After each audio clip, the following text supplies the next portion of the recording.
Hi guys, it's Luke here from Write Music Every Day.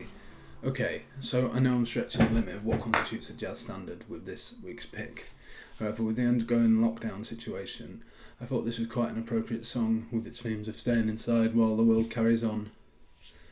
Oh, and incidentally, this sort of early 2000s boy band t-shirt at the moment doubles up quite nicely as a face mask.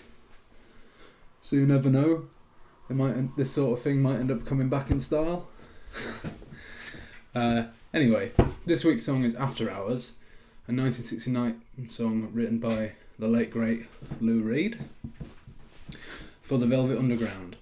It was originally on their self-titled album, and I've put a link to the original in the description, and I would strongly encourage you to check it out because it is a beautiful little song.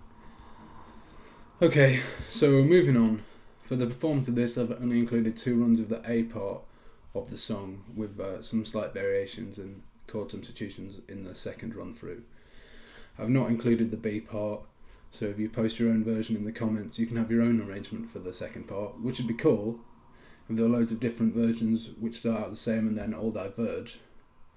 I definitely encourage you all to have a go at this, as arranging an existing song can really teach you a lot, and that's the way I've learned a lot about songwriting.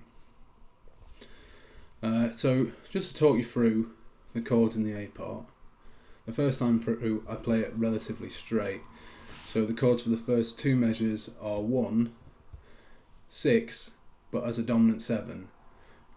So really that 6 as a dominant 7 is actually a secondary dominant for the 2 chord. So basically the 2 chords are a D minor 7. Well, it's just D minor in the first run through. And if you take the dominant of the minor, so essentially take the dominant, the 5th out of the harmonic minor scale, it is that A7, which is our 6 dominant 7. So yeah, I'll just call it 6 dominant 7 for now so it doesn't get confusing.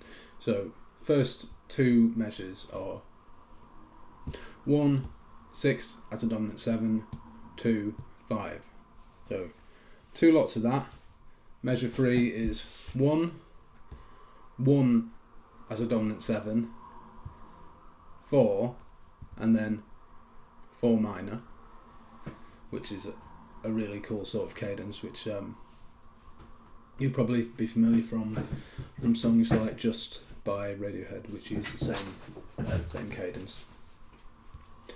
Measure 4 starts the same as measure 1, so it's 1, 6 dominant 7, and then there's a 2-5-1, but each chord only takes up half a bar, and then instead of staying on the tonic in the last bar, there's another half bar of the 6 as a dominant 7 before it wraps up in measure 5, which is like a half measure, which is just another 2-5-1.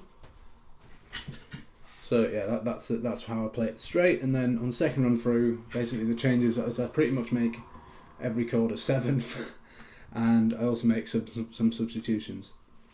So like in the second bar, I swap the A7 for a C sharp diminished 7, and that's sort of a fairly common substitution. And I won't go into the theory of that right now, but I'll eventually get into that sort of thing in the Practical Music Theory series, which I'm kind of working on in the background.